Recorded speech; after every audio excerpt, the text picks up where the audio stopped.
The youngest child of General Du Couteau, Cassiopia was born to a life of possibility and privilege among the Noxian noble houses. From an early age, she displayed a keen mind and sharp wit, and while her sister Katarina flourished under their father's tutelage, it was their mother Soreana in whose footsteps Cassiopia would follow. A hero of Noxus's expansion into Soreana, General Du Couteau eventually sent for his family, installing them close to the governor of the coastal city of Erzurs. Surrounded by strangers in an unfamiliar land, Cassiopia remained close to her mother, learning much of politics, diplomacy, and subtle influence. As she grew, Cassiopia could not help but glimpse other hidden concerns within Soreana, beyond those of the empire. One day, quite unexpectedly, Soreana collapsed in the family residence. Her hairbrush had been laced with caustic venoms by an unknown hand, leaving her close to death.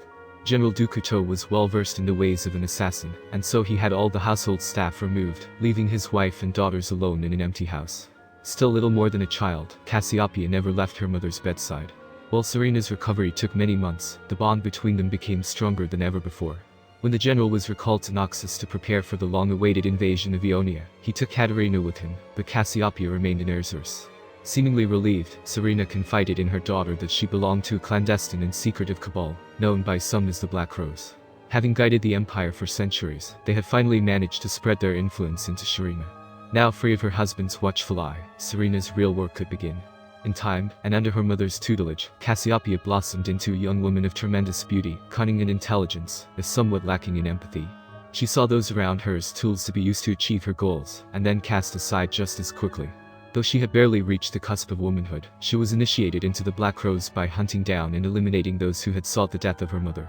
She surprised even Soreana with her speed and efficiency, and left no trace of her activities or her proxies behind. Only then was Cassiopia made privy to the Cabal's broader plan for Soreana.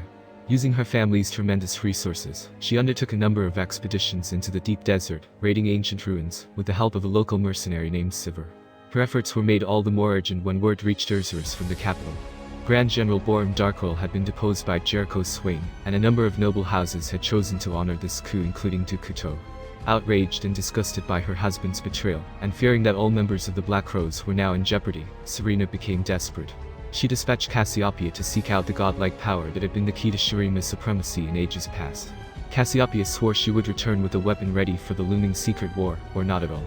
Fulfilling this oath would leave her changed forever. Upon unearthing a long-lost tomb of the mythical Ascended, she knew this was the threshold to the power she sought, and intended to dispatch all witnesses from her expedition before claiming it.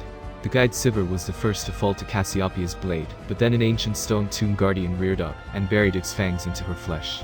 Overcome by its arcane toxins, she was carried back through the desert by her hired soldiers, screaming as her body twisted into something new. An unspeakable Cassiopia locked herself in the disused crypt of the Erzurs residence, and endured the untold agonies of this transformation. Gone was the brilliant and beautiful daughter of General Du Couteau, replaced by a monstrous, slithering creature that skulked in the shadows, spitting poison, and crushing stone as easily as glass. For weeks she wept and howled, grieving her lost life until the day she could weep no more. She dragged herself up from the depths of despair, determined to accept, maybe even someday embrace, her fate. It was not the ascension she had hoped for, but Cassiopia had unearthed the magic of dead Sorean gods.